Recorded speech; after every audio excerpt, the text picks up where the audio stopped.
ইসরায়েলকে একটি জঙ্গি রাষ্ট্র হিসাবে ঘোষণা দেওয়া সময়ের দাবি কিনা আপনারা বলেন?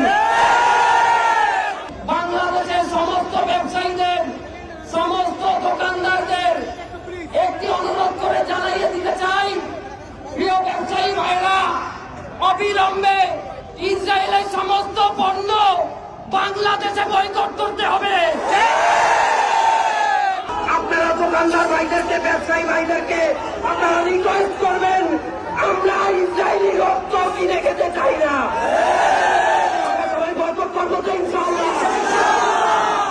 প্রধান উপদেষ্টা ইউনূস সাহেবকে বলতে চাই, আপনি যুগান্তকারী পদক্ষেপ নেন, সমস্ত মুসলিম নেতাদের সাথে বসে আমাদের ফিলিস্তিনি বাহিনীর পক্ষে দাঁড়ানোর জন্য, এই দেশে যাওয়ার জন্য ন্যূনতম ব্যবস্থা করে দেন।